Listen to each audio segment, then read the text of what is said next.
semisal Al-Quran. Maksudnya dari segi dari segi Al-Quran ini sebagai mujizat yang betul-betul Allah Subhanahu wa taala turunkan ke Nabiullah Muhammad sallallahu alaihi wasallam sebagai wahyu itu lewat perantara Jibril. Itu banyak dahulu yang meragukan bahwa ini Muhammad ini hanya seorang dia cuma bisa penyair, maksudnya dia penyair, makanya dia bisa keluarkan kata-kata yang indah dan lain. Karena memang pada saat itu Arab sebelum munculnya Islam, sebelum lahirnya Islam, memang yang terkenal dan yang tren di Arab itu ya syair. Jadi orang-orang yang dihormati dan dihargai adalah orang-orang yang hebat dalam syairnya. Tapi kan dari sejarah itu mengatakan bahwa Nabi Muhammad itu orang yang buta huruf. Nah betul. Nah itulah yang bagaimana caranya bisa membuat syair kalau membaca saja tidak bisa. Nah ya betul. Nah itulah yang membuat orang-orang itu memang banyak yang percaya bahwa memang ini Al-Quran dari Allah Subhanahu wa taala. Atau melihat dari itu, dan kemudian juga melihat dari sosok Rasulullah SAW sebagai memang orang yang patut dijadikan contoh, maksudnya teladan memang, bahkan disebut sebagai Al-Amin. Nah itu jadi Allah Subhanahu wa taala menantang manusia dan jin itu kerja kolektif kok, bikin kok syair atau apapun itu yang serupa dengan Al-Quran, maka kau tidak akan bisa. Itu yang Allah Subhanahu wa taala katakan. Yang kedua, sumber hukum yang kedua.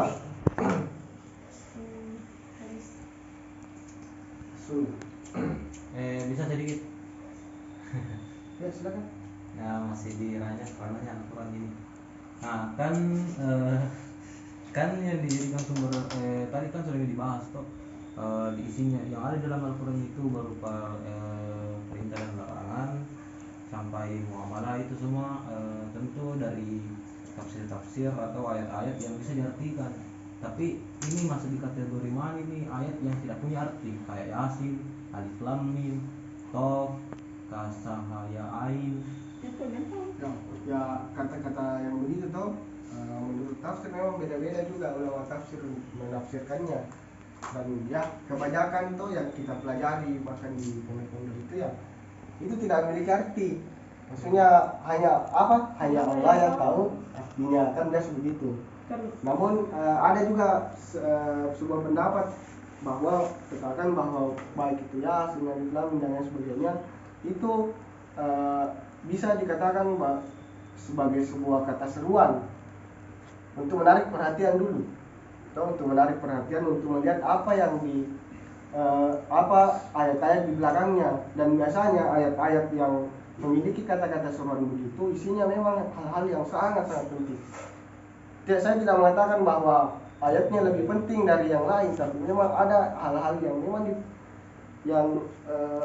khusus yang memang butuh perhatiannya orang-orang banyak. Makanya kata-kata itu Alif Lam Mim dan lain sebagainya itu muncul. Namun mufasir saja itu belum berani mengatakan bahwa ini artinya.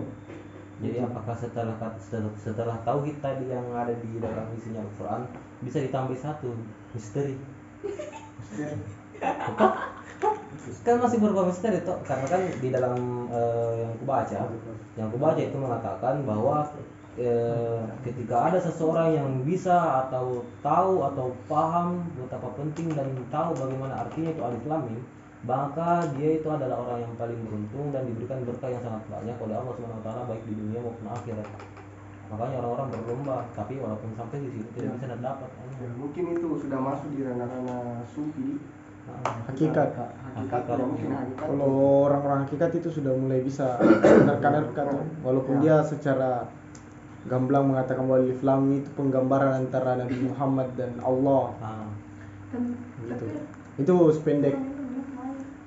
Tapi kembali lagi maka di situ dibentuk kehati-hatiannya, makanya tidak. Jadi bisa lanjut. Silakan. Ya karena masih banyak ini baru. Kemudian as-sunnah. As-sunnah. Tolong ya. Mungkin ada teman-teman di antara sahabat-sahabat ini bisa dulu. bantu kau untuk apa sih bedanya antara sunnah dengan hadis? Mungkin yang saya dapat gitu. Kalau Sunnah dan hadis. kalau hadis itu sabda Nabi. Kalau sunnah ya segala bentuk yang dikerjakan Nabi. Ya hampir mendekati misalnya. Kalau saya Pak ya, Pak PKPNU. Hadis perkata. Kalau saya sependek pengetahuan saya itu kalau sunnah itu dia segala sesuatu yang baik itu perkataan, perbuatan maupun ketetapan yang dikeluarkan oleh Nabi Muhammad SAW. Baik dia sebelum menjadi nabi maupun sesudah. Kalau hadis itu hanya yang sesudah. Sependek pengetahuan saya Pak di pelajaran agama Islam di SMP itu Pak. Di SD kalau tidak salah Pak. Karena saya cuma alumni pesantren 3 hari, pesantren kilat. Betul sekali. Jadi perbedaan mendasar dari sunnah itu dan hadis yaitu sunnah itu segala perkataan, perbuatan maupun takrir Rasulullah SAW itu sebelum dan sesudah beliau itu diangkat menjadi rasul. Nah, kenapa saya tulis sunnah bukan hadis? Karena apa yang berasal dari Rasulullah SAW itu bukan hanya pada saat Rasulullah SAW itu dilantik menjadi rasul atau nabi, tapi ya sebelum Rasulullah SAW itu dilantik nabi dan rasul itu memang sudah menjadi teladan. Makanya apapun yang berasal dari Rasulullah SAW bisa dijadikan sebagai hujjah. Nah, hujjah itu bisa dibilang bisa dijadikan sebagai landasan hukum. Hujjah itu nanti kata kuncinya hujjah. Nah, hujjah sunnah. Jadi Allah Subhanahu wa taala di dalam Al-Qur'an berfirman, laqad kana lakum fi rasulillahi uswatun hasanah. Jadi Allah Subhanahu wa taala memang sudah katakan bahwa di dalam Rasulullah SAW itu memang terdapat uswatun hasanah. Jadi budi pekerti yang baik, dia bisa menjadi teladan yang baik bagi seluruh manusia. Nah, itulah kemudian landasan dan dasarnya sehingga as-sunnah ini diambil sebagai hujjah atau sumber hukum yang semua ulama sepakat bahwa bisa dijadikan dari sebagai sumber hukum. Nah, apa yang mau disinggung sedikit dari as-sunnah yaitu tadi bahwa di dalam as-sunnah ini bisa silakan ada tegur kalau semisal ada kekeliruan dalam pembahasan saya. Nah ini ada tadi yang disebut oleh Adnan bahwa ada hadis atau hadis kita bahas misalnya hadis lah, kita bahasakan sebagai hadis. Ada hadis ahad, ada hadis mutawatir dan lain sebagainya. Itu dari segi kuantitas. Jadi kuantitas ulama itu yang mengambil jumlah dari ulama yang meriwayatkan itu. Nah, itu bisa dikatakan sebagai hadis ahad mutawatir. Kemudian ada juga hadis sahih dhaif. Nah, hadis sahih dhaif itu dari segi kualitas. Jadi itu tadi pemahaman dari segi kontekstual juga masuk. Apakah betul-betul ini meskipun ada beberapa yang ada beberapa yang riwayatkan, tapi apakah betul-betul maksud itu sesuai dengan nilai yang ada dalam Islam? Nah, itu semua masuk di sini ya sunnah. Kemudian yang ketiga, ada yang tahu yang ketiga tadi apa? Ijma. Ada yang tahu apa itu ijma? Ya, aku mungkin tahu. Ijma? Ya. Ya pendapat dari orang-orang yang paham toh. Ya kesepakatan. Ijtihadnya para ulama.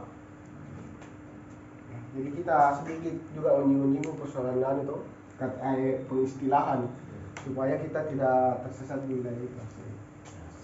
Jadi guys, ijma bisa dikatakan bahwa ijma itu adalah hasil dari ijtihad para mujtahid. Nah, dari ijtihad itu berasal, kalau bisa kita translatekan dalam bahasa Indonesia artinya rajin. Ijtihad jadi bisa dikatakan bahwa ini betul tadi bahwa hasil dari pencariannya ulama atau mujtahid, nah itu dari sini, tapi tetap berlandaskan pada Al-Quran dan As-Sunnah. Itulah yang nanti termasuk menjadi ijtihad. Namun ada nanti perbedaan antara sumber hukum yang disepakati ulama dengan yang tidak, dan ijtihad pure bahwa ini disepakati seluruh jumhur ulama, makanya bisa dijadikan sebagai hujah. Itu nanti bedanya dengan sumber-sumber hukum yang dibahas di belakang. Jadi ijma. Nah itu. Nah ini juga ada satu riwayat yang memperkuat bahwa ijma ini itu bisa dipakai dan menjadi sebuah hujjah toh, sebagai sebuah hujjah. Itu pada zaman dahulu ada salah satu sahabat yang alhamdulillah saya lupa namanya. Astagfirullah. Jadi seorang sahabat itu dia diutus ke negeri Syam. Nah, itu untuk menyebarkan agama Islam. Namun sebelum jadi istilah pembekalan jadi di pembekalan sama Rasulullah. Nah, ditanya sama Rasulullah, nanti ketika kau di sana ada pertanyaan atau ada kondisi yang nantinya kau akan sulit untuk mengambil hukum karena tidak ada di dalam Al-Quran dan As-Sunnah, itu kau akan apa? Nah, dia mengatakan bahwa saya akan menggunakan ra'i. Nah, aplika. Karena dia akan menggunakan rasionalnya untuk menetapkan hukum itu. Dari situlah nanti dasar hukum ijma dan juga kias muncul. Nah, ada yang tahu apa ini kias?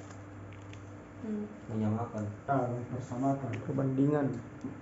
Bisa membandingkan, mempersamakan. Usama Pak, Usama. Sahabat yang diutus Nabi Usama. Saya bertanya Pak. Temanku itu Usama bin Osama itu. Usama bin Zaid. Betul. Said. Sama kuda tadi.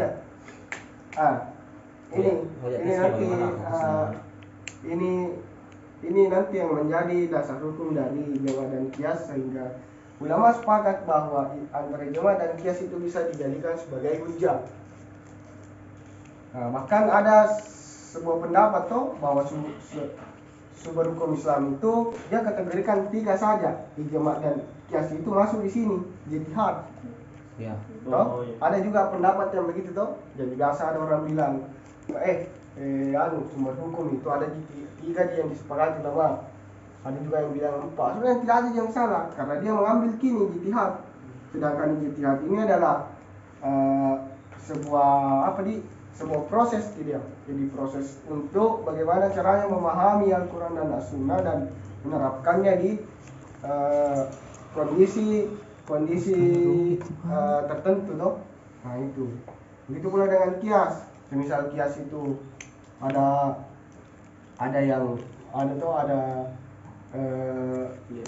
dalil yang mengatakan bahwa orang kalau berjalan kaki di masjid, orang yang jalan kaki ke masjid itu untuk melaksanakan ibadah sholat itu kaki kanannya diangkat derajatnya, kaki kirinya digugurkan dosanya. Kemudian ada sebagian ulama yang mengkiaskan sekarang orang pakai naik mobil, naik motor jadi ada yang kiaskan bahwa perputaran bannya itu ban depan misalnya dinaikkan derajatnya, ban belakang digugurkan dosanya. Itu semua termasuk di kias. Saya mau bertanya. Silakan. Nah, itu tadi yang soal ada yang mengatakan 3 di sumber hukum toh. Yang pertama Al-Quran, Sunnah, dan ijtihad karena bercampur dengan kias. Nah, saya sepakat hal tersebut. Tapi yang aku pertanyakan saya, kita bisa lihat dari proses naiknya Abu Bakar Siddiq menjadi khalifah. Ada 2 alasan. Yang pertama, Abu Bakar Siddiq radhiyallahu anhu, dia itu salah satu orang yang pertama masuk Islam. Itu pertimbangan pertama. Yang kedua, dia adalah sahabat Nabi yang mendampingi Nabi di dakwah-dakwahnya. Nah, itu kan bisa masuk di ijtihad. Dan yang menjadi kiasnya adalah alasan kedua. Alasan keduanya Abu Bakar ditunjuk naik menjadi khalifah karena pada saat sholat subuh, karena Nabi Muhammad SAW itu berhalangan untuk menjadi imam, beliau menunjuk Abu Bakar. Nah, di sini ada ijma dan di sini ada qiyas. Makanya adalah ijtihad dari orang-orang pada saat itu menunjuk Abu Bakar sebagai khalifah. Nah, pertanyaan saya, apakah bisa dikatakan itu hasil Abu Bakar naik adalah campuran antara ijma atau qiyas, atau salah satunya sih? Terima kasih dari pandangan saudara Sam. Namun saya memiliki pandangan berbeda terkait hal itu. Nah, jadi kan kita sudah, saya sudah terangkan tadi bahwa ada sumber hukum yang disepakati ulama dan yang tidak. Dan untuk kejadian pada saat itu, itu saya cenderung percaya saya cenderung ke sini bahwa kejadian tersebut adalah masalah bermursalah. Dan nantinya insya Allah kita akan bahas. Jadi simpelnya masalah bermursalah itu persoalan kemaslahatan. Kenapa kemudian Abu Bakar itu naik menggantikan Rasulullah SAW yang tidak meninggalkan wasiat apapun terkait dengan penggantinya sebagai pemimpin. Kan Rasulullah SAW itu bukan cuma seorang Rasul, bukan cuma seorang Nabi dari segi religiusnya, tapi dari segi bernegara itu bisa dikatakan bahwa Rasulullah itu seorang pemimpin negara, bisa dikatakan presiden dia. Nah, makanya ya mungkin bahwa kedudukannya sebagai nabi tidak akan berubah, dia akan tetap jadi nabi dan tidak akan pun ada yang ganti. Tapi berbeda dengan pemimpin kaum muslimin, ya, pemimpin dalam sebuah dalam ranah politiknya. Nah, itu harus ada yang ganti, harus ada yang teruskan. Makanya itu berdasarkan kemaslahatan. Nah, kenapa tidak masuk dalam ijtihad ijma dan qiyas? Menurut saya, karena pada saat pengangkatan Abu Bakar itu tidak semua orang sepakat. Ya. Ada juga problem-problem yang bisa dikatakan kurang dibahas pada saat kita belajar di waktu kecil di pondok dan dimanapun. Itu tidak ada sejarah yang selalu bahas gitu problem-problem pada saat pengangkatan Abu Bakar sebagai khalifah, Umar begitu pula. Berarti ada Pak yang mempertanyakan itu Pak? Ya. Ada yang mempertanyakan. Maksudnya Ada yang mempertanyakan itu Pak? bilang apa? Persoalan itu. Mempertanyakan maksudnya? Mempertanyakan, maksudnya ada yang keberatan gitu dengan penunjukan Abu Bakar Pak? Ada. Oh, siapa itu Pak? Itulah nanti cikal bakalnya Syiah. Namun kita tidak terlalu jauh ke situ lah. Maksudnya mungkin di pertemuan selanjutnya. Oh iya. Jadi ya itu maksudnya kan sedikit pada disinggung kata-kata itu. Nah, semisal pada saatnya pengangkatannya Abu Bakar, kenapa beberapa pendukung dari Sayyidina Ali bin Abi Thalib itu kurang sepakat Nah, ada juga alasan-alasannya. Yang pertama, Sayyidina Ali itu menantunya Rasulullah, kemanakannya Rasulullah. Kemudian dari segi kapasitas Sayyidina Ali itu cerdas, satu. Ya. Yang kedua dekat dengan Nabi. Yang ketiga itu dari segi keperkasaan, Sayyidina Ali sangat perkasa. Artinya dalam perang itu ya hebat sekali nih Sayyidina Ali. Dia bisa bawa musuh-musuhnya dengan mudah. Nah, itulah maksudnya alasan-alasan begitu yang nantinya jadi cikal bakal ada yang tidak sepakat Iya, saya pernah baca itu di bukunya Nadir Shah Hoshan. Ya. Ya, tentang buku itu, Islam Yes, Khalifah No. Ya. Dia jelaskan itu bahwa ternyata bahkan di penunjukan Abu Bakar itu sendiri juga menimbulkan pertentangan. Bahkan mungkin ini sependek ingatan saya di buku yang saya baca itu ya, di buku Islam Yes, Khilafah No. Ya. Di jilid satunya kan ada 2 jilid itu bukunya Nadir Shah Hoshan. Dia yang pertama menjelaskan masa Bani Umayyah, kemudian yang kedua dia berbicara tentang Abbasiyah. Di jilid kedua itu tentang pro kontra masa khalifah itu tuh ada banyak hal yang sebenarnya perlu kita soroti saja. Nah, situ sempat disinggung bahwa ternyata secara riwayat bahwa ternyata pada saat penunjukan Abu Bakar itu bahkan Ali sendiri pun mempertanyakan kenapa harus ke Abu Bakar. Padahal ada keluarga dekat Nabi gitu loh. Jadi saya dapat sederhananya begini. Pada saat pengangkatan Abu Bakar itu ternyata pendukung-pendukung Ali, artinya kayak keluarga-keluarganya toh, itu lagi mengurusi. Jadi Abu Bakar itu naik sebagai toh ditunjuk, maksudnya ada tuh disepakati sebagai digadang-gadang sebagai khalifah. Ya, ada konsiderannya. Pada saat jenazahnya Rasul ini diurus. Ya, bahkan ada Nah, yang makanya mengatakan ini agak terlalu memang. bahkan ada yang mengatakan Nabi itu belum dikuburkan 2 hari Gara-gara pusing siapa yang ganti. Dan itu. Jadi ini sudah masuk di ranah-ranah politik toh. Jadi namun mungkin kita tidak terlalu banyak membahas di situ. Jadi sudah paham toh Al-Quran, Sunnah, Ijma' dan Qiyas. Kita lanjut di sumber hukum.